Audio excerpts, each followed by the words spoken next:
우리 사랑하는 성도님들, 지난 한 주간 잘 지내셨습니까? 저도 우리 성도님들 기도해 주셔서 더위에도 잘 지내고 건강히 오늘 또 말씀을 전할 수 있어서 감사하게 생각합니다. 무더운 더위와 강한 빗줄기의 장마가 교차되고 있습니다. 수해 소식이 들려 가슴 무겁기도 하지만 또 이러저러한 삶은 결국 산 넘고 강 건너 가는 것이 우리의 길이었습니다. 반드시 이번에도 어려움 극복하고 또 하나님의 은혜 속에 이 모든 백성들이 또 새 은혜 있게 될 줄로 믿습니다. 7월이 들면서 교회에는 본격적인 여름 수련회와 또 성도들의 각각 가정에서는 휴가철을 맞이하면서 올해도 이렇게 무르익어져 가는구나 하는 생각을 합니다. 여름 지나면 우리는 곧 결실과 낙엽의 계절을 맞이하게 될 것입니다. 삶에 또 한 번 우리의 모든 삶을 회고해보며 어떻게 살았는가 하는 것을 생각할 수밖에 없는 시간이 될 것입니다. 이 여름의 땀과 비 속에서도 사랑하는 성도들의 모든 생활의 장이 하나님의 은혜 가운데 기쁜 소식이고 또 이거지기를 주님의 이름으로 축복합니다. 지난주 산상수훈 말씀 중 구하라 찾으라 문을 두드리라 라는 말씀 생각해 봤습니다. 얻을 것이요 찾아낼 것이요 열릴 것이다 라는 말씀 나누었습니다. 오늘은 바로 그 밑절에 무엇이든 대접을 받고자 하는 대로 너희도 남을 대접하라, 이것이 율법이요 선지자라 말씀하고 있습니다. 율법이요 선지자라는 것은 율법의 본뜻이요 선지자가 전한 말씀의 내용의 본질이 여기 있다라는 것입니다. 즉 하나님의 뜻이죠. 즉 무엇이든 너희가 대접받고자 하면 너희도 남을 대접하라, 이것이 하나님의 말씀과 하나님의 계획과 그 하나님이 하시고자 하는 너희에게 주시는 축복의 본뜻이다 라는 말씀입니다. 많이 들었습니다. 또 잘 알고 있습니다. 이것을 황금률이라고 말씀하고 있습니다. 너희가 무엇이든 대접받고자 하면 너희도 남을 대접하라, 이것이 황금과 같은 하나님의 은혜의 말씀이라 그래서 황금률이라고 말씀하고 있죠. 예수 그리스도 십자가의 보혈로 영원한 생명 부여받은 우리가 그 받은 은혜 가운데 어떻게 이 말씀을 깊이 생각할까 묵상해 봅니다. 너무나 잘 알고 있는 말씀이기에 특별히 드릴 말씀 없을 것 같은 설교하기에 쉽지 않은 내용이라 생각되었습니다. 그래서 일단은 전체를 분해하여 다시 요약함으로 말미암아 몇 가지 단어로 한번 표현해 보고자 합니다. 첫째는 파악우선. 파악하는 것이 우선이라는 거죠. 내 마음을 읽어 필요를 파악함으로 다른 이의 마음을 읽어주어 필요를 채워주는 선견자의 지혜와 은혜를 누리라 하는 말씀으로 해석해 보았습니다. 하나님의 사람 그리고 상황이 품고 있는, 하나님, 사람, 상황이 품고 있는 의도를 우선 파악하는 거죠. 하나님의 의도를 파악하면 하나님이 왜 내게 이러한 사람들 만나게 하셨고 이런 상황을 주셨고 이런 느낌을 주셨고 이런 해결의 길을 주실까 생각하게 됩니다. 또 그 사람의 마음을 내 마음에 비추어서 정교하게 파악해내요. 즉 내 마음에 이런 생각이 드는 것 보니 그도 이런 생각이 들고 이런 필요가 있겠구나 라고 파악해내요. 그것이 피곤이 아닌 인생의 따뜻한 사랑의 심정으로 피어오를 수 있다면 그것은 축복입니다. 내가 이루고 싶은데 그도 이루고 싶겠지, 그래서 그 필요를 내가 채워주고 싶다라는 것이 피곤해지는 일이 아니라 우리 마음속에 기쁜 일이 되면 우리 인생은 축복입니다. 비록 능력이 다 안 돼서 해결을 못해 줄지라도 왠지 모르게 물 한 모금 마심으로 힘내어 광야를 달려갈 수 있는 은혜를 선사할 수 있겠다라는 마음이 들면 그때부터 우리는 삶의 의지가 생기는 것입니다. 또 상황이 품고 있는 하나님의 의도를 파악하면 우리는 다만 대처할 뿐 아니라 하나님의 뜻을 그 순간과 상황에서 이루는 것이 무엇일까를 자연스럽게 생각하고 행동하여 이루는 것이 우리의 기쁨이 됩니다. 삶을 생각해 봤어요. 결국 우리는 생각하고 행동하고 수정하고 끝까지 달려가고 그래도 못 마칠 때 시간을 확보하고 연장해서 그 분량을 채우는 경기라는 생각이 듭니다. 내가 꼭 하고 싶어요. 근데 내 능력 가지고 그 시간에 못 맞춰요. 그럼 우리는 어떻게 해서든지 더 수고할 수 있는 시간을 확보해서 결국 시간을 통해 분량을 확보해 가는 거죠. 능력이 부족하다고 못하는 것 아니고 다른 사람 10시간 할 걸 나는 20시간에서 채우면 되는 것이 우리 인생이기도 합니다. 대부분의 인생은 능력의 문제가 아니라 성실과 끈기의 문제임을 생각하게 됩니다. 다시 말씀드립니다. 대부분의 인생은 능력의 문제만이 아니라 끈기와 그리고 우리 마음의 시간을 확보하는 문제였어요.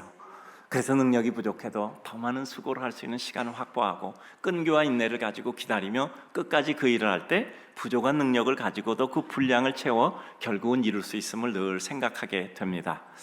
가장 중요한 것은 내게 무엇이 필요할까? 내가 무엇을 원하는 것이 있을까 생각할 때 그것을 내가 먼저 요청하는 것이 아니라 누구도 똑같이 그것이 필요할 수 있겠다라고 생각해서 그의 필요와 그의 원함과 요청을 요구하기 전에 미리 채워줄 수 있다면 세상은 달라지는 것이죠. 그가 기쁜 게 아니라 기뻐하는 그를 볼 때 우리가 더 기쁘고 감사할 수 있는 거죠. 한 박자 빠르게 그것을 이룰 때 삶은 의외로 힘든 것보다 기쁘게 진행됩니다. 각 방면의 은혜와 진리의 전파 사명성, 나에게 이런 여건과 심령을 주셨다면 성경의 원칙은 예루살렘, 온 유다, 사마리아 땅끝까지 확산과 확장입니다. 전파의 사명을 주시는 하나님은 어떻게 내 깨달음과 해결의 길을 사용하게 하실까를 생각하고 실행하는 거죠. 내게 이것이 필요해, 이렇게 대접받고 싶어 라고 생각했으면 그 사람도 이런 대접을 받고 이런 게 필요할 거야 라고 생각하여 그것을 채워주려는 이와 같은 마음이 점점 확대돼 가는 거죠. 우리가 받은 은혜를 확장, 적용, 확대해 가는 것은 힘이 드는 것이 아니라 기쁨이 더 큰 하나님의 축복과 은총입니다. 누군가를 위해서 수고하겠다는 것이 힘든 것만 아니라 피곤하지 않고 오히려 기쁨일 수도 있죠. 그 어떤 소재로도 따라서 최고의 작품을 이룰 수 있습니다. 우리는 그 어떤 것도 우리 인생의 소재 삼아 최고의 하나님 은혜를 이룰까를 생각합니다. 멋진 삶이란 주어진 소재 자체가 아니라 내게 주어진 그 어떤 것도 하나님 앞에 은혜의 작품을 이뤄내는 우리의 마음과 행위입니다. 멋짐은 단순한 진열이 아니라 창조를 부여한 창작적 행위입니다. 어떤 상황이나 사람이나 내 앞에 주어진 여건이 있을 때 이것을 가지고 나는 어떻게 잘 배열하고 분배하여 활용할까 하는 사람이 있습니다. 훌륭한 사람입니다. 그런데 또 이것을 가지고 나는 어떻게 더 역사를 이루어 나뿐 아니라 다른 사람까지, 여러 사람까지 잘 될 수 있을까를 생각하는 경우도 있습니다. 10,000원 있으면 이거 잘 써야지 하는 사람, 훌륭한 사람입니다. 그 10,000원을 100,000원, 1,000,000원으로 만들어 더 많은 사람과 함께 잘 써야 되겠다. 이 사람은 역사 속에 필요한 사람이 되는 거죠. 활용을 잘하는 사람은 우수한 사람입니다. 그러나 잘 활용해 창조성을 부여하고 다른 사람이 잘 생각하지 않은 일까지를 생각해 이루려고 할 때 우리는 창조적 사고와 능력을 발휘하게 되는 것이죠. 저는 목사로서 생각하는 우리 분당교원교 성도의 모습은 유능한 사람을 넘어 창조적 사람이 되기를 원합니다. 우리는 보통 세상에서 폐쇄적 사고와 개방적 사고라는 말을 합니다. 우리의 하나님의 사람은 무덤을 단순히 시체를 넣어두는 것이라고 생각하지 않습니다. 주님이 부활하신 것처럼 부활할 수 있는 은혜와 능력의 터전이라고 생각할 수 있습니다.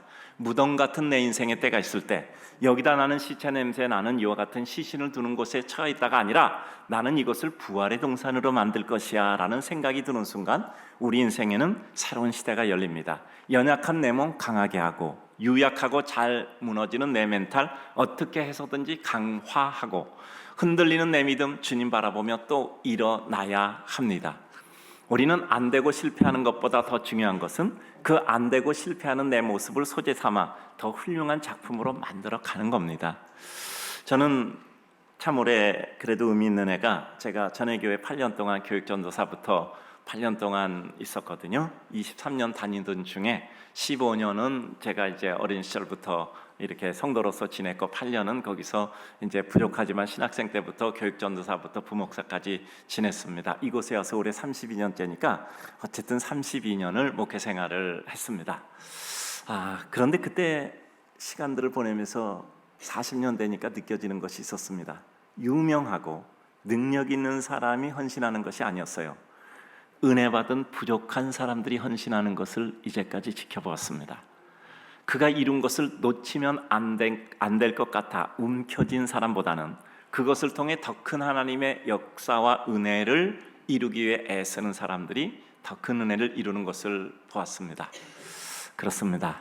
우리의 삶 가운데 가장 중요한 것은 내게 주어진 소재가 아니라 이 소재를 가지고 어떤 창작행위, 하나님의 은혜 역사의 창조 행위를 부여하여 우리는 하나님의 뜻을 이루고 많은 사람에게 기쁨을 줄 수 있을까 생각하고 실현할 때 그것이 하나님의 더 큰 은혜였습니다.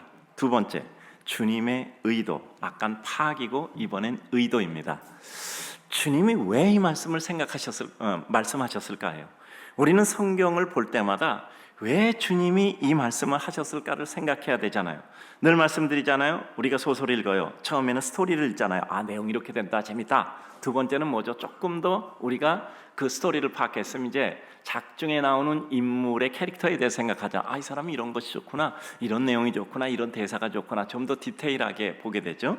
이제 그 수준을 지나가면 이제 어떤 게 되죠? 작중 의도를 본단 말이죠. 왜 이 사람은 인물을 왜 이렇게 구성했고, 왜 이런 대사가 나오도록 했고, 왜 이렇게 스토리를 전개했을까라는 작중 의도를 파악하게 되잖아요. 성경을 볼 때 우리는 너희가 무엇이든 대접받고자 하는 대로 남을 대접하라. 내가 남을 대접해야 되겠구나, 대접하라라고 가르치는구나, 이런 생각을 하죠. 근데 조금 더 깊으면 주님이 왜 이런 말씀을 하셨을까를 생각하게 되잖아요.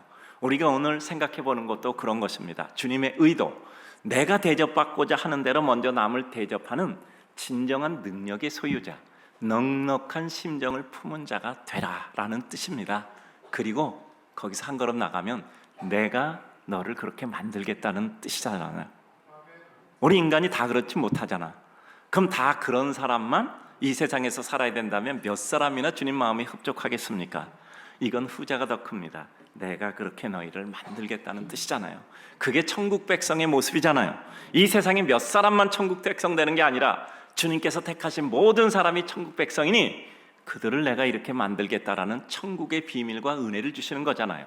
우리를 축복하시려는 하나님의 의지의 표현, 예수 그리스도의 은혜 의지의 표현입니다. 오리 가고자 하는 자에게 심리 가지고, 걷어달라고 하는 자에게 속옷 주고, 오른밤 때린 자에게 왼밤을 대라 라는 것과 동일한 의미입니다. 항상 내 입장과 의지와 의도를 파악했을 때 상대를 먼저 생각하는 것이죠. 이것은 상대에 대한 굴정이 아니라 가진 자의, 큰 자의 상대에 대한 배려입니다. 전 우리 성도들이 배려받는 사람을 넘어 어느 순간 다른 이를 배려할 수 있는 큰 믿음의 백성 되실 줄로 믿습니다. 이 교회는 처음부터 한 사람이 한 목을 구하기를 전하지 않았습니다. 한 사람이 1000명을 돕게 해달라고 기도했는데 황당한 것이 아니라 큰 나무가 되고 큰 산이 되고 하늘의 별이 되기를 기도했습니다. 아마 30년은 같은 말씀을 했을 것 같아요. 현재를 보고 결정하라고 말씀드리지 않았습니다. 수없이 말씀드리지만 역사라는 것은 반복해서 전달하는 거기 때문에 또 말씀드립니다. 개척교회 때 뭐가 있겠습니까? 신학교에서 장학금 100만 원만 보내달라고 요청을 했어요. 그것도 저희 교회를 특별히 알아서 보낸 건 아니고 일반적으로 보낸 걸 겁니다. 근데 가만히 그 공문을 이렇게 볼 때 이거 지금 100만 원 보내면 죽을 때까지 100만 원 보내는 교회가 될 것 같아요. 그래서 1000만 원을 보내라 그랬어요. 교회 뭐가 있겠습니까? 개척교회. 하여간 어떻게 해서든지 만들어서 보내라고 했어요. 그랬더니 그 학기에 신학교에 장학금을 제일 많이 보낸 교회가 됐다고 하더라고요. 조금 있다 1년에 1억 원씩 10년을 보냈습니다. 그때 100만 원 보냈으면 끝까지 100만 원 보낼 교회 됐을 것 같아요. 저는 결정이 중요하다고 생각합니다.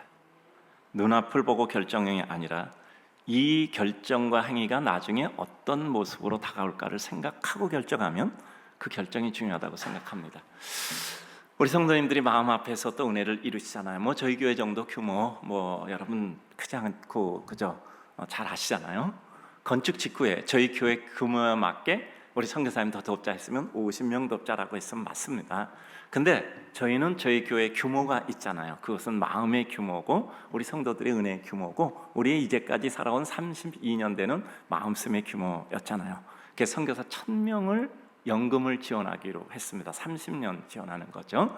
그래서 순차에 따라 일단은 1차로 500명을 지원하기로 했습니다. 실행했고 우리 성도들이 정말 기쁘고 감사하게 이번에도 2년째 우리 성도님들이 헌금해 주신 것이 500명 보내고 9천만 원이 남아요. 그래서 그것은 이제 11년부터 하려고 적립을 또 해놨습니다. 이제 11년 후에부터 보낼 것도 저희가 또 준비하고 있잖아요. 우리는 10년만 보내면 나머지는 또 저희가 교회에서 준비하기로 했으니까. 그래서 1년 동안 보낼 거 보내고도 또 이렇게 그 9천만 원이 남더라고요. 그리고 그것도 단 하루, 아침 1부 예배에서 3부 예배까지 끝날 때까지 하고 맞춰지게 되었습니다. 선교사가 확보하는 대로 2차 500명 더 추가 지원합니다. 여기 대한 재원은 마련되어 있습니다. 몇 년을 돕고 끝나는 것이 아니라 30년 계획하고 완료합니다. 우리가 10년 감당하고 그 뒤에는 저희가 기금을 만들어서 뭐 뒤에 사람이 감당 못하면 안 되니까 우리가 시작한 거니까 우리가 완료해 놓습니다. 마음이 아니라 실제 준비가 된 거죠. 우리가 그 선교사님들이 연급받는 거 보고 가야 되겠다 하는 마음은 있지만 그렇지 못할 경우도 많을 것 같아요. 저는 92세까지 좀 살아보려고 했는데 선교사님 연금 받는 거 보려면 좀 더 살아야 돼요. 그래서 제가 좀 생각 중에 있습니다. 기도 제목을 바꿀지 하나님의 자비를 구할지 제가 생각하고 있는데요. 우리는 먼저 일을 떠나도 시작한 것은 구조적으로 완료하기로 했습니다. 이것을 위해 먼저 선행이 필요해 혹시 부담될 요소를 정리했습니다. 먼저 시행돼야 될 것. 예배당 건축 저희가 했잖아. 20년 동안 안 짓기로 한 것 안 짓고 또 지났으니까 우리 성도들이 마음이 뜨거워서 이제 같이 짓기로 해서 말씀드렸잖아요. 그때 벌써 계획이 있었던 거예요. 그래서 대신 이번에 예배당 질 때는 부채 없이 짓습니다. 입당과 헌당 동시에 합니다. 그래서 다 모아놓고 저희가 실행을 했습니다. 그래서 입당과 헌당을 동시에 하도록 진행해서 완료함으로 혹시라도 마음의 부담과 빌미가 없도록 하니 깨끗하게 완료되었습니다. 혹시라도 교회가 뭐 건축 부채가 있으면 우리가 어떻게 또 여기서 그 만만치 않은 또 총 120억이잖아요. 그걸 어떻게 또 이렇게 하자고 말씀을 드릴 수 있겠습니까? 한 가지 일을 진행하기 위해서 그것을 위한 전 단계의 가지치기와 길청소를 미리 하는 것이 필요하잖아요. 항상 어떤 것이 필요할까를 생각해 먼저 한 박자 빠르게 정리하니 어찌 생각하면 저항 없이 기쁨을 맞이하는 이와 같은 어려움 얻게 되는 순간을 맞이하게 되죠.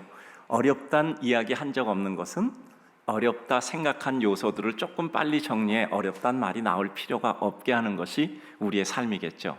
물론 쉽지 않죠. 그러나 여러 성도들의 기도와 애씀 속에 이 모든 것들이 이루어지는 것이라고 생각합니다. 늘 요구받기 전에 생각해 필요한 일을 하죠. 언제나 일어날 이슈를 먼저 생각해 해결책을 미리 제시합니다. 이런 경우 아주 말끔하게 되고 더 감사한 것은 한 고개를 넘어서 힘이 생겨 그것으로 끝나는 것이 아니라 그 축복이 확대되어 재생산된다는 것입니다. 우리 성도님들 앞으로 기대하셔도 괜찮습니다. 이제 다음 순서는 늘 기도하지만 우리 성도들이 개인의 생활의 축복을 받을 순서예요. 성도들의 각자의 삶의 물맷돌이 군사의 함성으로 바뀌어 하나님의 큰 역사를 이루고 결국 한 분 한 분이 역사의 불꽃이 되실 줄로 믿습니다. 하나님 나라의 축복의 규모를 보여주십니다. 내가 생각한 것을 줄 수 있는 축복이라는 전제와 지속적 실행을 위한 규모를 주심입니다. 자, 너희가 받고자 하느냐? 너희가 주어라. 이 말은 무슨 말씀입니까? 우리에게 줄 수 있게 만든다는 뜻 아닐까요? 주고 싶은 마음이 있을 때 줄 수 있다는 것은 얼마나 큰 축복이 따르는 삶인가 우리는 속히 알아차려야 합니다. 작은 나 하나라고 할지라도 내 범위를 넘어서는 하나님의 축복과 은총의 지렛대와 물맷돌로 사용됨이 축복입니다. 믿음의 사람은 반드시 규모의 축복을 구하셔야 합니다. 내 배고프면 다른 사람의 배도 고플 것이다 라는 것 생각해서 나도 먹고 다른 사람도 먹을 수 있는 축복을 구하는 것이 하나님의 축복입니다. 내게 필요한 것을 다른 사람에게 베풀 수 있는 사람은 어떤 사람일까요? 오늘 말씀을 보면 저는 자꾸 이런 게 보인단 말이에요. 자, 너희가 대접받고자 하는 대로 남을 대접하라. 그러면 주님은 어떤 심정으로 이 말씀을 하셨을까? 아니, 내가 그렇게 할 능력도 없고 그렇게 할 여건도 안 되는데 그 주라고 하면 도대체 그게 무엇일까? 이렇게 생각해 봅시다. 어떤 사람이 자꾸 망설이고 있는 나에게 너 그 일 할 수 있어. 너 그 일 할 수 있어. 나 그 일 할 능력이 안 되는데 여건도 안 되는데요. 가진 것도 없는데요. 근데 나는 바뀐 것도 없어요. 그 일을 한 적도 없어요. 그런데 그 사람이 너무 선명하게 말하는 거야. 눈치가 조금이라도 있는 사람은 뭐 느끼지 않겠습니까? 저 사람이 나에게 그것을 이룰 수 있도록 무엇인가 주머니 속에서 만지작거리고 있구나. 시간 정해서 언젠가 나에게 전달해 주겠구나 하는 뜻 있지 않겠습니까? 여러분 생각해 보세요.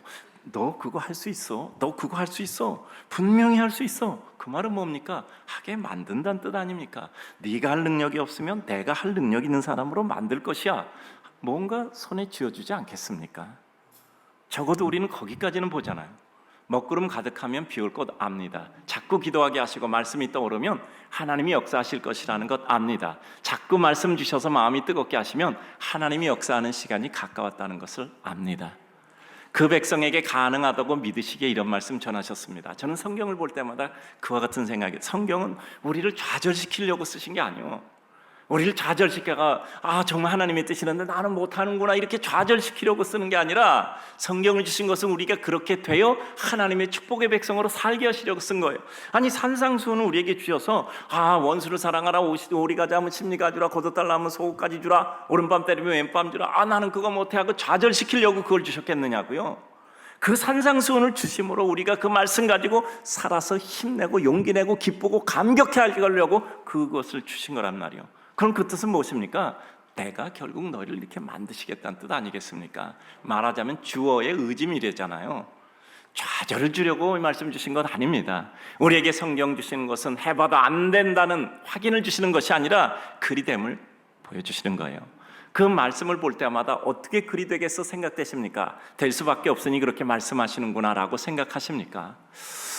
우리 성도님들 목사가 어떤 우리 성도님들에게 이렇게 어떤 말씀을 드렸다고 합시다. 사람은 늘 그 패턴대로 살잖아요. 우리 분당역의 성도님들은 어떻게 생각하십니까? 한 30년 넘게 지나오셨으니까 우리 목사님은 죄송합니다. 이거 우열을 따지려는 게 아니에요. 일단 패턴은 그렇습니다. 약속했으면 지킨다. 끝까지는 한다. 말한 것은 꼭 실행한다. 아마 이렇게 얘기하는 건 지나온 역사 속에서 아마 이루어진 패턴이겠죠.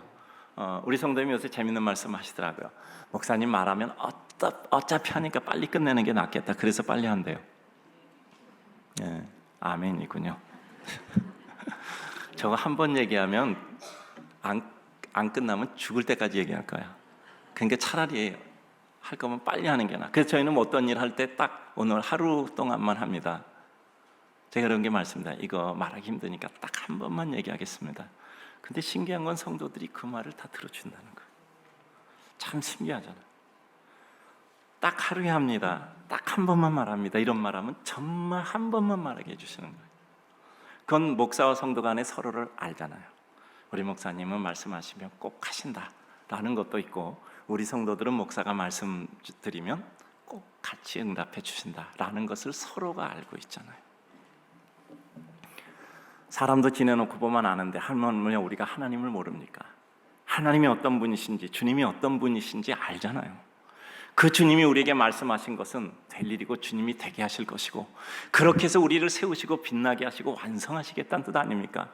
여러분, 이 말씀을 생각해 보자고요. 너희가 먼저 대접받고자 하면 너희가 대접하라. 아니, 우리에게 이 말씀 듣고 난 그게 안 돼, 나는 못난 사람이야, 나는 성도로서 자격이 없어, 이렇게 만들려고 우리에게 가르치셨겠냐고요. 우리가 아이들에게 어떤 교훈을 줄 때 그 아이가 하지 못할 무거운 말을 줘서 그 아이를 좌절시켜서 정말 우리 부모의 말은 맞는데 난 그걸 할 능력이 없어, 우리 부모는 위대해, 이 말을, 이 생각을 하게 하려고 어떤 가르침을 주십니까? 아니면 그 자녀가 정말 그 일을 그렇게 잘해서 나 정말 이런 사람이구나, 나 더 훌륭한 일도 할 수 있어, 이렇게 하려고 자녀에게 어떤 말씀을 하십니까? 우리는 하나님의 말씀을 생각할 때마다 하나님의 의도를 파악해야 돼요. 그 의도는 축복이고 은혜고, 하나님이 우리를 통해서 그렇게 이루시겠다는 하나님의 은혜를 주시는 것이잖아요. 성경에 나온 것은 우리는 죄인이니까 할 수 없다, 깨닫고 가거라가 아니라 우리를 의인 만드시고 거룩하게 하시고 하나님 백성으로 만드시게 하는 뜻입니다. 저도 가끔 좀 이렇게 좀 짓궂게 생각할 때가 있어요. 이제 요즘 좀 그렇더라고요. 날씨가 맑으면 교인들이 날씨 맑아서 교회 오늘은 출석 많이 하겠다 생각하면 그날 다 어디 놀러 가나 봐요. 그래서 날씨가 맑으면 좀 걱정이 돼요. 그래요. 좀 물어보면 오늘 다 어디 가셨다고 다 그래요. 그럼 속으로는 간 게 아니라 간 사람을 오게 못한 당신 책임이지, 이렇게 생각을 하는데, 어쨌든 날씨가 맑으면 가시더라고요. 근데 또 그럼 비가 오면 또 문제가 생겨. 비가 오면 옷도 젖고 나오기가 힘드니까 또 안 나오더라고. 그래서 제가 가만히 생각해보니까 둘 중에 어떻게 기도해야 되는가 이런 생각이 들다가, 하나님, 비 오게 해달라는 게 더 많이 나올지 아니면 날씨 맑게 해달라는 게 더 많이 나올지. 그래서 제가 비율을 따져봅니다. 비 오는 날 덜 나오는 수, 그 다음에 날씨 좋은 날 어디 가는 수. 생각해보니까 뭐 이러저런 생각이 들겠죠. 그래서 제가 제일 좋은 조합은 이거더라고. 하나님, 아침에는 비가 오다 교회 올 시간에 맑게 하여 주옵소서. 그럼 이제 아침에 비가 오니까 이거 오늘 종일 비가 올 것 같으니까 이제 예약도 취소하고 가려는 것도 취소하는 거. 그러다 이제 딱 맑으면 비 그쳤네, 또 가야지, 차마 이렇게 못하는 것 같아. 아마 그렇게 하면 좀 마음이 이제 찔리는가 봐. 이제 그런 분 오시겠죠. 근데 또 목사가 그렇게 기도할 수는 없잖아요. 아무리 또 하나님한테 그렇게 기도할 수는 없잖아요. 그래서 저는 이렇게 기도합니다. 하나님, 어떤 경우도 좋습니다. 날씨가 맑으면 성도들이 교회 오기 좋아서 감사하고, 비가 오면 또 이와 같이 안 나오려는 성도들이 하나님의 뜻 발견해서 나오게 하시고, 비 맞으면서 아름다운 광경 보면서 찬탄하고 기쁘게 하여 주옵소서. 그래요. 저는요, 비 와도 오시는 성도들이 있어서 기쁘고, 날씨 맑아도 오시는 성도들이 있어서 기쁘고, 하여간 목사는 성도들이 와서 예배 드리는 게 그렇게 좋습니다. 생각해보니 이런 거였어요. 어떤 것도 어렵다 생각하지 않으면 어렵지 않습니다. 어떤 것도 어렵다 생각하지 않으면 어렵지 않아요. 큰 일도 없고 놀랄 일도 없다. 다만 처리하면 그만이다. 우리가 늘 좋아하는 말이잖아요. 하나님의 큰 축복은 우리가 생각하는 큰 어려움을 없애주시는 것을 넘어서 어떤 것도 어려움으로 느끼지 않는 우리를 든든히 세워주시는 겁니다. 저는 이러한 넉넉함의 축복이 우리 성도들에게 임하기를 주님의 이름으로 축복합니다. 세 번째, 기대 형상이 말이 좀 어려운데 제가 분해하고 다시 요약하니까 이런 말로 요약이 됐을 뿐입니다. 우리가 하나님께 우리를 기대해서 어떤 형상으로 되는가를 생각해 보는 거예요. 기대 형상. 주님이 만들기 원하시는 그 사람의 모습과 의도 큰 사람입니다. 내가 원하는 것을 다른 사람에게 주는 사람이 된다면, 그 사람은 또 내가 그가 된다면, 그 사람은 또 나는 도대체 어떤 사람이 될 거야? 라고 우리의 형상을 기대하는 거예요. 나는 어떤 사람이 될까 하고 내가 나를 기대하는 것입니다. 우리가 하나님의 사람이라면 영적 자존감을 가져야 돼요. 자존감감. 내가 어떤 수고와 마음씀과 대가를 치를 때 하나님이 의도하시고 내게 기대되는 나의 완성과 감격을 주신다는 확신이 있다면 그것은 힘들지 않습니다. 여러분, 난 그 어린 아이들이 물론 엄마가 시켜서 그랬겠지만 또 전화해갖고 목사님 감사해요. 난 그거 참 애들이 감사라는 말을 아나? 근데 난 너무 그 아주 희한하면서도 너무 참 고맙더라고요. 근데 애들도요 벌써 그 옥토너 깐다 그러니까 너 너무 좋아하는 거야. 애들 아까 표정 보셨죠? 너무 좋아하는 거예요. 전 공연장이나 전시에 들어가려고 기다리는 사람 지루할까요? 다가올 기쁨이 있어서 기대되는 설렘이 있습니다. 저도 토요일에 호텔에서 준비해놓고 넥타이 골라놓고 속옷 양말까지 다 정렬해놓고 나면 주일이 그렇게 기다려져요. 아이고 내일 설교하는데 힘든다 이런 생각 들어본 적은 없습니다. 주님 전에 있다는 사실이 너무 기쁘고 행복해요. 우리는 우리를 기대해야 됩니다. 정말 내가 무엇인가 대접받고자 하는 것을 내가 남에게 대접하고자 하는 그런 생각이 있어서 그것을 평생 동안 실현하는 삶이라면 나는 어떤 사람이 되어 있을까? 나는 어떻게 살아가는 것인가? 라고 생각하면 우리 기대되는 게 있잖아요. 그래요. 내가 이루어지기를 혹은 받게 될 되어질 것을 바라는 것이 있다면 그것은 하나님의 뜻 사랑을 이루는 하나님의 법의 완성을 이루는 사람이죠. 나에게 일어나는 것으로 끝나지 않고 다른 사람에게도 일어나도록 돕고 내 힘을 쏟아 이루게 하는 것이 내 기쁨이라면 나는 어떤 사람이 될까? 그것은 큰 기대잖아요. 저는 늘 기대하고 기도하는 것이 있습니다. 기도하고 되어질 일은 이 분당 중앙교회는 물론이려니와 하나님 나라의 작은 기여라도 될 것이 무엇인가를 생각하고 그것을 위해서 항상 다 할 능력이 없다면 조금 더 시간을 길게 잡아 당장의 작은 힘으로 할 수 없는 것도 시간의 분량으로 채워 쌓아갈 수 있고 채워갈 수 있다는 생각을 합니다. 항상 처음부터 이 분당교회와 하나를 본 적은 없어요. 늘 전체 속에서 보았던 겁니다. 그래서 저희가 교인들을 예배당에 1부, 2부, 3부, 4부, 5부, 6부까지 예배를 드릴 때도 예배당을 안 지었던 거예요. 왜냐하면 분당에는 성도 수에 비해서 예배당 좌석수가 너무 많아요. 그래서 예배당 한 교회가 좌석수를 더 늘린다는 게 큰 의미가 없겠더라고요. 하나님 나라라는 개념에서 생각하면 언제든지 교회가 아니라 하나님 전체라는 개념에서 생각을 했던 것입니다. 시간이 지나면 반드시 어떤 실제적인 효과를 느끼게 될 것이라고 믿습니다. 그 사이에 우리 온 성도들의 호흡이 길어지고 자꾸 되는 것을 보게 되면 어떤 것이든지 자신과 용기와 기능에 대한 가능에 대한 기대를 가지게 될 것이라고 생각합니다. 저는 이 작은 교회 하나를 통해 하나님이 하시는 그 어떤 것도 그 백성을 통해 진행됨을 성도에게 체험드리고 싶은 겁니다. 우리 성도들은 결코 자기를 제한하시면 안 돼요. 나는 요 정도 그릇이야. 이건 내 생각이고 하나님이 기돔 같은 그런 소심한 사람도 하나님이 택하셔서 세우실 때 그들은 바알의 신당을 단번에 쳐부수는 장부가 돼버렸단 말이에요. 미디안의 대군이 왔을 때 단 300명 용사를 가지고 여호와의 칼이라 기돔의 칼이라고 외쳐서 그 진중을 해치고 갈 수 있는 이와 같은 사람이 됐단 말이죠. 우리의 기대 형상을 바라보며 우리는 한 걸음씩 나가야 돼요. 하나님이 나를 어떻게 만드실까? 나를 기대하세요. 자기 자신을 기대하셔야 됩니다. 오늘 안 되면 내일 또 하면 되고, 다음 날 또 하면 되고, 안 되면 끝까지 하면 되고, 마지막 사는 날까지 안 되면 야, 그렇게 안 되는데도 나는 포기하지 않고 하나님의 은혜를 향하여 달려왔어 하는 그 믿음을 감사하여 보석됨을 감사하셔야 돼요. 그때 우리는 어떻게 되죠? 다음 장으로 넘어가는 겁니다. 다음 세계로 넘어가는 거예요. 예수님은 십자가 피하고 싶었어도 십자가에 달리셨어요. 그래서 부활을 통해 사망 권세를 이기시는 하나님의 구원 역사를 보여주셨고 인생의 구원을 완성하셨습니다. 우리는 죽으면 끝이 아니라 그 다음에 또 다른 무대가 기다리고 있는 거예요. 세상의 끝이라면 안 되는 것이지만 우리는 또 다른 무대가 있으니 이제는 무대를 넘어 하나님의 뜻을 완성하는 거죠. 잘 생각하셔야 됩니다. 역사 속에는 그가 살아서 끼친 영향력보다 그가 죽은 이후에 끼친 영향력이 더 큰 사람이 훨씬 더 많아요.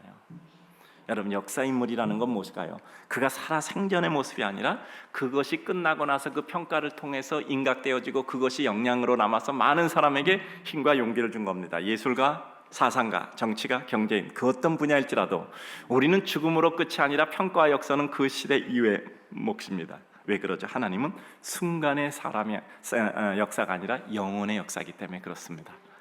우리는 살아있는 이 무대만이 전부가 아니에요. 무대 한 부분을 서 있을 뿐입니다. 지금 당장만 보는가, 하나님의 영원을 바라보는가, 우리 인생의 대부분을 결정하는 요소입니다. 하나님의 뜻과 계획을 파악한다면 우리 삶에 일어나는 선한 생각은 피로와 피곤이 아니라 기쁨과 감격으로 우리를 이루게 하시고 사용되게 하실 겁니다. 주님이 주신 산상순의 말씀은 우리에게 이상적이기만 한 가상의 말씀이 아니라 생활 속에 주신 실현의 말씀이라면 그 말씀을 통해서 우리를 만들고 이루고 누리게 하실 하나님의 축복을 담보하고 있는 말씀이에요. 오늘 말씀은 우리들에게 가장 좋은 이상적인 말씀을 한 것이 아니라 우리 삶의 실제 말씀이란 말이죠. 여러분, 주님이 우리에게 말씀할 때 다만 몇 사람이 지킬 만한 그런 말씀을 주시겠습니까? 세상에서 훌륭한 몇 사람만 지키고 나머지는 그 사람들 우러러보게 만들도록 그 말씀을 주셨겠습니까? 온 천하 만민의 경배를 받으시는 주님이 그 온 천하 만민을 위해서 주셨다면 이 말씀은 우리에게 실현 가능성이 아주 농후한 말씀이란 말이죠. 그 말은 만드시겠다는 뜻입니다. 우리가 그런 뜻을 파악한다면 우리는 우리 삶에 일어나는 이와 같은 선한 생각이 피곤한 것이 아니라 기쁨과 감격으로 이루어져야 합니다.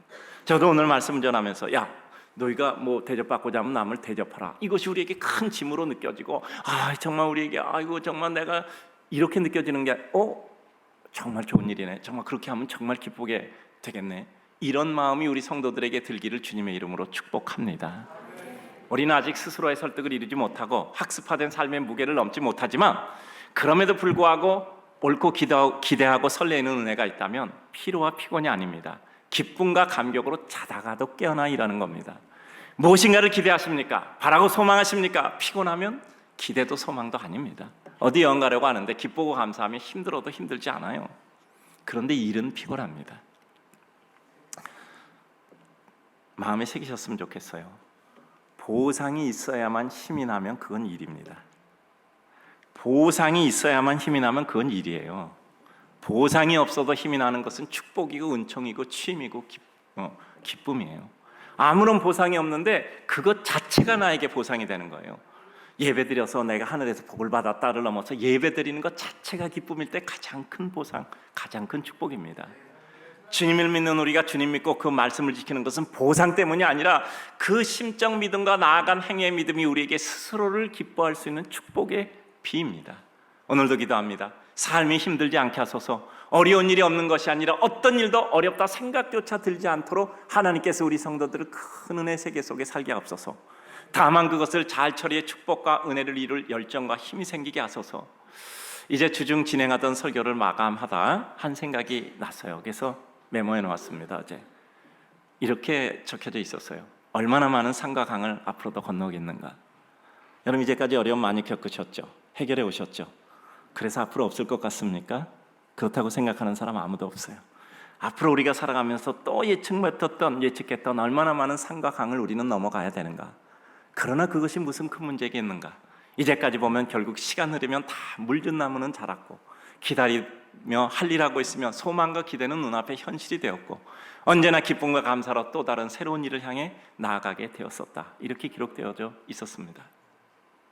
여러분, 우리 앞에 얼마나 많은 산과 강이 앞으로도 있겠습니까? 근데 그것이 있는 것이 우리에게 무슨 큰일입니까? 넘어가면 될 뿐인데. 우리 성도님들, 어렵다 생각하지 않으면 삶에 어려운 일은 없습니다. 힘들다 생각하지 않으면 삶에 힘든 일은 없어요. 힘들다 생각하면 힘든 것이고 어렵다 생각하면 어려운 것입니다. 저는 우리 사랑하는 성도님들이 누가 보기엔 어려워도 우리 성도들에게는 어렵지 않게 느껴지기를 주님의 이름으로 축복합니다. 이 세상 아름다움을 만드시는 하나님, 오늘 말씀 율법과 선지자라는 말씀은 하나님의 뜻이란 말씀이겠죠. 이런 말씀을 이루는 삶은 무엇일까요? 이 세상의 아름다움을 만들고 가꾸고 이루는 백성의 삶이겠죠. 저는 오늘 먼저 무엇을 하라는 단순한 사실 열거와 해설보다는 그것이 이루는 삶의 구조를 생각합니다. 여러분, 하늘이라는 것 생각해 봅시다. 큰 공백이에요. 산이 있어요. 제 방에서도 이렇게 창문을 보면 하늘이 있는데 산이 이렇게 이제 라인을 그리잖아요. 그래서 그 곡선, 그 라인이 하늘 속에 산이 이루는 라인이 참 아름답다 하는 생각을 하게 됩니다. 하늘은 공백이고 산능선은 하늘에 풍겨져 선을 이루어 아름다움을 창조합니다. 뾰족뾰족하죠, 가까이서 보면. 그러나 멀리서 보면 원만한 곡선이잖아요. 공백이 내용을 이루도록 공간을 제공한 겁니다. 하늘이라는 빈 공간, 공백이 그 산의 능선에게 그 공간을 제공해서 아름다움을 제공하는 거예요. 우리는 품은 내용보다 더 크고 해박하며 언제든지 그 내용을 만들어낼 수 있기에 공백을 제공하는 겁니다.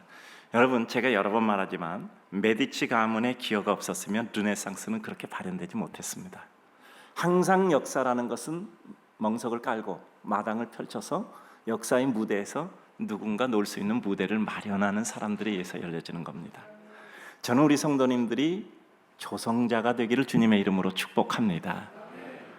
그것이 바로 다른 사람들의 필요를 먼저 파악하여 제공하는 것이 기쁨인 사람들의 특징입니다. 우리는 계산 잘해야 됩니다. 그러나 그 계산을 잘할 수 있다면 이제는 계산하지 않아도 되는 삶으로 넘어가셔야 됩니다. 계산도 못하고 무슨 일 하겠습니까? 그러나 계산할 수 있다면 이제는 계산하지 않아도 되는 삶으로 넘어가셔야 돼요. 손해인가 이익인가 따져서 이익을 내셔야죠. 그래야 유지될 수 있지 않겠습니까? 그런데 그 수준을 지날 만큼 유능해지셨다면 이제는 손해와 이익을 넘어서는, 승리와 패배를 넘어서는 하나님의 큰 백성이 되시길 주님의 이름으로 축복합니다. 사람의 관계도 소은익에서 따지는 수준을 넘어서서 그저 그가 잘됨이 나의 축복이고 기쁨임을 느낄 수 있기를 축복합니다. 이겼다면 오늘 이긴 것이고 내일은 또 다른 무대입니다. 졌다면 오늘 지신 것이고 내일 또 다른 무대입니다. 더 나아가면 그 어떤 결과도 다 담을 수 있는 큰 주머니를 가지셨다면 우리 성도님의 승패는 이미 넘어선 겁니다. 결국 승리는 어느 한날 한순간을 넘어 인생 전체의 통시적 평가라는 생각이 드는 순간 우리는 하루하루 일희일비하지 않고 꾸준히 끝까지 갈 수 있습니다. 오늘 말씀을 맺습니다. 오늘 말씀은 하나님의 뜻을 보여주심으로 하나님의 뜻을 따르는 자에게 주시는 은총과 축복을 보여주십니다. 한 가지 분명한 것이 있습니다. 삶은 평생 힘들게 살지 않고 기쁘게 살아야 됩니다. 그 방법은 힘들다 생각하지 않는 겁니다. 힘들다 생각하지 말고 처리하면 된다라고 생각하시면 됩니다. 이게 무슨 엉뚱한 얘기냐, 말장난이냐, 그렇지 않습니다. 힘들다 생각하지 않고 그냥 그 가운데 할 수 있는 최선의 힘을 다할 뿐입니다. 한탄한다고 능력 생기지도 않습니다. 마음 상한다고 해결도 안 됩니다. 그 시간과 마음 쓰느니 차라리 안 돼도 내 힘 다 하고 하지 못했을 때 그래도 난 후회는 없다 생각하고 시간을 연장해서 끝까지 그 분량을 채워가시기 바랍니다. 여기 있는 모든 성도님들의 직장, 일터, 주변 어느 관계든 분명한 것 하나는 있습니다. 언젠가는 누구와 반드시 헤어질 겁니다. 마지막에는 우리 인생의 하늘의 불림을 받아서도 헤어질 겁니다. 따라서 헤어지기 전에 내 앞에 있는 사람에게 잘해 주시기를 주님의 이름으로 축복합니다. 오늘 말씀 한마디로 요약하면 어떻게 요약하시겠습니까? 우리 성도들 잘 아는 문구잖아요. 저는 이렇게 요약했어요. 한 박자 빠르게. 따라서 합시다. 한 박자 빠르게. 그가 요청하기 전에 그 마음을 파악해 나를 보니 그도 이런 게 필요하겠다 생각해서 먼저 대접하시기 바랍니다. 먼저 주시기 바랍니다. 줄 만큼 유능해지고 줄 만큼 넉넉해지기를 축복합니다. 그렇다면 내가 먼저 그 문제 해결하면 그는 하나님께 대해서 감사하실 겁니다. 나는 그에게 하나님의 은혜를 이루는 데 사용된 사람이 될 것입니다. 하나님이 축복하시고 그 사람도 기뻐하니 내가 돕고 싶은 것입니다. 도울 수 있는 겁니다. 네가 돕고자 하면 내가 하나님이 돕도록 할 것이다 라고 익혀집니다. 은혜 받은 대로 살면 큰 은혜 백성 될 것입니다. 제가 오늘 시간이 마침 되어서 이전에 있었던 얘기 잠깐 드리고 맺으려고 합니다. 한 20년 전에 저희 청년들이 필리핀 선교를 갔어요. 그래서 한 10여 년 이상 필리핀 선교를 갔습니다. 전에 1년가 그다음에 이제 제가 이제 합류해서 이제 같이 갔는데 한 100몇십 명, 많을 땐 150명씩 갔어요. 우리 청년들이 일로일로라는 섬으로 가서 선교하고 거기서 또 배 타고 또 다른 섬으로 이제 거기서 또 그보다 더 조그만 섬으로 가서 또 거기서 선교하고 이런 일정이었습니다. 원래 필리핀은 섬으로 다 이루어져 있으니까 제가 갔던 첫 해인데요. 이제 거기 일로이라는 그 섬 본섬에서 이제 주로 이제 선교 활동을 하고 이제 마지막 활동하는 마지막 날 이제 귀마라스라는 섬으로 가요. 거기 아가페 신학교라고 있습니다. 이제 거기다 나중에 우리가 기숙사도 지어지고 우리가 가면 선교센터로도 쓰고 그러다 이제 기증하고 그랬는데요. 제가 간 첫 해 저는 필리핀 처음 가봤어요. 그래서 이제 마닐라에서도 비행기 타고 이제 그 일로이로라는 섬, 거기도 이제 큰 데입니다. 그 섬으로 가서 이제 선교를 하고 이제 저도 이제 숙소에 묵어 있는데 이제 활동하는 마지막 날 이제 그 기마라스 섬으로 간 거예요. 근데 저는 못 갔어요. 왜냐하면 죄송합니다. 설교 준비 한 주일도 더 미리 못 해놓는 게 제 인생입니다. 그래서 그날 저는 설교를 써야 됐어요. 정말 가고 싶었어요. 속상한데 어떻게 해요? 그래도 써야죠. 그래서 쓰고 있는데 좀 섭섭하지만 그래서 좀 빨리 써보자 그래서 하여간 빨리 썼어요. 그래서 점심때 좀 지나서 어떻게든 하여간 만들어놨습니다. 그러고 이제 가려고 보는데 내가 아는 건 아무것도 없는 거야. 나는 거기서 기마라스 섬 아가페 신학교 요것밖에 몰라. 동서남북 아무것도 모르겠어. 난 필리핀 처음 가봤어요.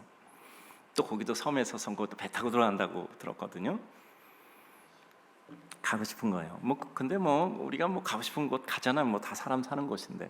그래서 제가 있는 숙소에서 그렇게 크지 않은 숙소였는데 그 아래층에 내려가니까 이발소가 있더라고요. 제가 봐뒀습니다. 그래서 어떻게 할까 생각했는데 그 이발소를 내려갔어요. 그래서 이발소에 내려가서 보니까 그 이발하시는 분이 계시더라고요. 손님은 없고 어떤 사람은 그렇게 개인적인 얘기하고 계시더라고요. 제가 그분에게 얘기를 했어요. 필리핀은 여러분 아시는 것처럼 기본적인 영어는 다 하잖아. 학교 다니면 영어로 수업도 하고 하니까 학생들이. 그래서 물어봤어요. 하루에 여기 수입이 얼마나 되냐 물어봤어요. 그러고 나서 대강 생각해 보니까 그럼 내가 20불을 줄 테니까 오늘 여기 이발관 문 닫고 나를 좀 안내해 주면 좋겠다 하니까 그렇게 하겠다 그러더라고요. 근데 그분이 이제 안내자가 돼서 저는 필리핀 처음으로 혼자 움직여 본 겁니다. 근데 보니까 제가 이렇게 학생들이 한 100여 명 이상 청년들이 가 있는데 좀 뭘 사다 주고 싶은데 제가 그때 돈을 안 가지고 있었어요. 다 공비로 움직이고 하는데 제가 잠깐 있어봐야 그렇게 큰 건 아니고 방법이 없어요. 근데 가만히 생각해 보니 그때만 해도 한국 구좌에 있는 거 거기서 은행에서 못 뺍니다. 요즘은 어느 나라 가든지 다 빼거든요. 근데 그때는 그런 시대가 아니었어요. 20년 전에. 이리저리 생각해 보니까 그 카드를 가지고 혹시 은행에서 이제 ATM에서 되면은 이렇게 현금 서비스 같은 거는 받을 수 있는 건 제가 알고 있었습니다. 그래서 그렇게 해보자. 그러고 그 사람 보고 은행을 좀 데려다 달라 그랬어요. 그래서 이제 택시를 하나 잡아서 그 운전기사한테 오늘 하루 동안 나를 위해서 좀 일해 달라. 그래서 이제 갔는데 조그만 지점에 갔는지 또 그거 해결이 안 된다고 또 큰 지점으로 가라서 글로 가서 이제 했는데 제가 1,000불을 제가 이렇게 좀 달라고 했는데 돈을 이만큼 주는 거예요. 정말 돈을 이만큼 주는 거예요. 그거 가지고 오다가 하나 봐놓은 데가 있어요. 오면서 거기 선교사님이 여기 큰 쇼핑몰이 생겼다고 그러면서 정말 큰 쇼핑몰이 있더라고요. 저기 사람 많다고 이렇게 얘기하는 거 들어서 글로 가달라고 그래서 그다음 100여 명 되는데 학생들 뭔가 좀 이렇게 위로를 줘야 되냐. 그래서 뭘 할까 이렇게 보니 거기 이제 신형 쇼핑몰이야. 거기 던킨 도너스가 있더라고. 그래서 가서 그거를 사는데 그래도 한 100여 명 되니까 결국 그 가게에 있는 모든 빵은 다 샀어요. 아니 100여 명 되잖아. 그리고 거기 또 가면 다른 거 학생들, 신학생들도 있을 텐데. 그래서 이렇게 그걸 제가 셀 수도 없잖아요. 돈을 주고 세라 그랬더니 한 절반쯤 세서 가져가더라고요. 근데 그 정도는 되겠더라고 대강 생각해봐도. 근데 그 박스가 굉장히 많았어요. 이게 차 트렁크에도 싣고 뒤에도 싣고 다 실어서 가서 이제 배를 하나 또 잡았어요. 근데 거기는 다 20불인가 봐. 배도 20불 달라 그러더라고. 그래서 그거 신고 이렇게 갔거든요. 더 놀란 게 거기 그 섬에 가서 차를 하나 구해야 되잖아. 그래서 그 안내한 그 이발소 아저씨한테 부탁했더니 차를 하나 구해 갖고 왔어요. 운전기사하고 이 차가 키를 넣어서 시동을 거는 차가 아니야. 베스타 차였어.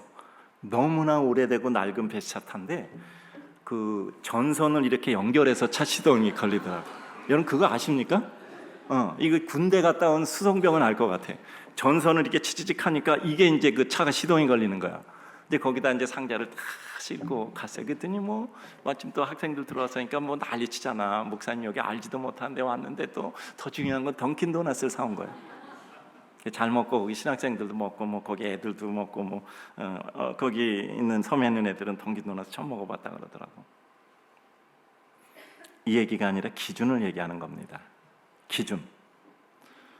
제가 왜 그 이발소 아저씨를 택해서 안내를 해달라고 했을까? 내려가서 딱 일단은 뭐 제가 안내를 부탁하고 내려왔는데 딱 됐다라는 생각이 들더라고요. 왜냐하면 그때 신문에 여러 가지 얘기들이 와서 흉흉한 얘기가 많았어요. 가면 뭐 한국 사람 가는데 뭐 이렇게 어려운 일도 당하고. 근데 그분이 저를 보호해 주는 게 아니라 최종적으로 만약에 어려움이 일어나면 내가 그분으로부터 내가 보호받아야 되더라고. 굉장히 어려운 얘기죠. 그 사람이 저에게 어떤 해악을 하려고 마음이 바뀌. 난 그 사람 전혀 모르잖아. 생전 처음 본 사람인데 혹시라도 그 사람이 나에게 위해를 가할 때 최소한 내가 위해를 막을 수는 있겠더라고요. 아주 체구도 좀 작으시고 저보다 좀 이렇게 힘이 없어 보이시더라고. 그래서 좀 내가 안전할 것 같아. 무슨 유사시가 생길 때 기준 정하기에 따라서 선택하잖아요. 맞죠? 그때는 기계도 장대하고 힘도 세 보이고 이런 사람이면 내가 선택을 못할 것 같아. 만약에 그분이 그러고 나는 아무것도 보호를 못 받는 거야. 나는 전화기도 없고 연락할 때도 없고 내가 어디 가면 그냥 증발돼 버린 거야. 난 거기서 동서남북도 모르고 그러니까 나를 찾을 수도 없고 그러니까 일단 나를 보호해야 되잖아. 그러니까 적어도 내가 보호를 받을 수 있을 것 같아요. 기준입니다. 기준이에요. 약한 것을 택할지 강한 것을 택할지 기준에 따라 다른 겁니다. 우리 성도님들 능력이 있어야 하나님께 선택받는 건 아니에요. 하나님이 어떤 기준에서 선택하느냐는 다르단 말이에요. 그러니까 우리의 삶도 그래요. 기준을 어디다가 세우느냐. 내가 필요한 것을 내가 채우는데 기준을 삼을 것인가, 아니면 어떤 기준을 저 사람이 기뻐하는 것의 기준을 삼을 것인가에 따라서 결정과 우리의 정서와 모든 게 달라진단 말이에요. 그러니까 신앙은 뭐냐 하면 우리의 삶의 기준선을 정하는 거예요. 우리의 기준이 어디에 따라서 결정되는가를 정하는 게 신앙이란 말이죠. 우리 사랑하는 성도님들, 하나님의 뜻, 하나님의 말씀을 이루는 것이 축복입니다. 하나님의 뜻과 은혜를 이루는 주의 성도들 되시기를 주님의 이름으로 축복합니다.